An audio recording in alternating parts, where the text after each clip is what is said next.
मेरा कहने का तात्पर्य यह है, मेरा उद्देश्य यह है कि हमारे पूर्वजों द्वारा आदिमानव सफल सिद्ध प्रमाणित सिद्ध पूर्वजों द्वारा जो कुदरत से उतारे हुए सफल सत्य और प्रमाणित ज्ञान को सारे दुनिया में कोने कोने में यह अमूल्य ज्ञान को सरल भाषा में पहुंचाया जाए, जिससे लोग अंधविश्वास के दलदल में जो सो रहे हैं वह पुनः जाग सकें और कर्म को पहचान सकें। कर्म क्या है, कर्म का जन्म कैसे होता है? तो कर्म का जन्म होता है शुद्ध भोजन, यानी फल फूल और दूध, उससे भी शुद्ध तुलसी पत्र खा करके लोग पहले हवा पी करके रहते थे।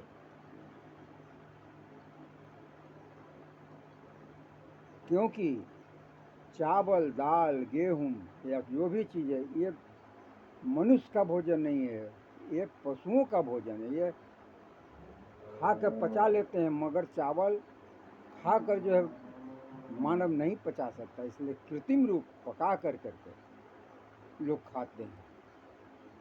तो शुद्ध भोजन और शुद्ध वातावरण, हिमालय जैसा वातावरण हो, किसी तरह का वहाँ गंदगी नहीं हो,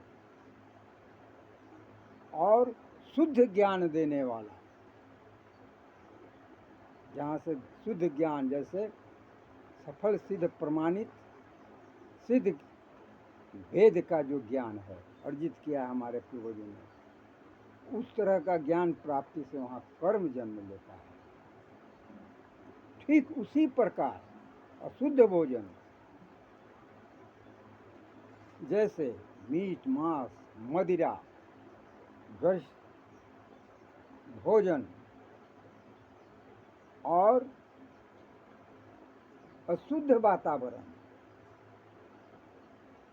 गंदगियों से कृमियों से भरा हुआ, बैक्टीरिया से भरा हुआ, जैसे हॉस्पिटल हुआ, शमशान हुआ, वहाँ पर उस तरह का वातावरण हो, चोर हो,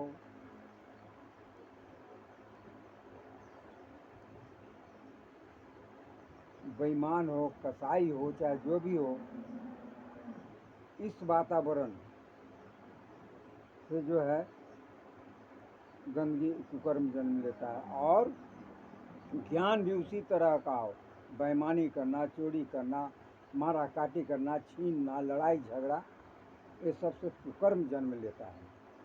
शुद्ध वातावरण, शुद्ध ज्ञान की प्राप्ति और शुद्ध भोजन से जो है कर्म जन्म लेता है। अशुद्ध भोजन, अशुद्ध वातावरण, अशुद्ध ज्ञान प्राप्ति से जो है कुकर्म जन्म लेता है। कुकर्म जन्म लेने पर ही मारा काटी यानी पशु रूप में आ जाता है आदमी। जब यह शुद्ध ज्ञान की प्राप्ति सारी दुनिया को हो जाएगा, सरल भाषा में सब समझ सकें, तभी वो अंधविश्वास का पर्दा उन पर से हटेगा और सही मार्ग पर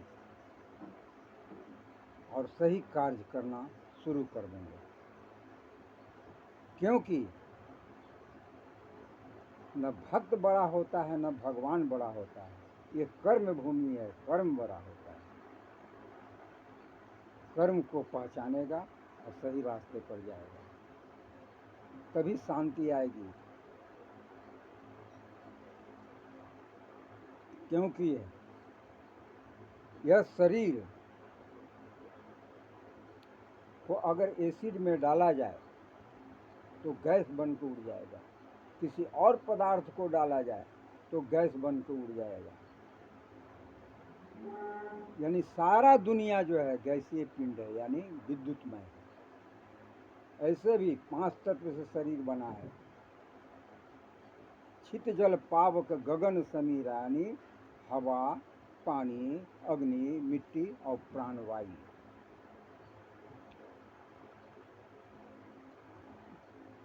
तो आदमी जो है, अब जरा सा रोक,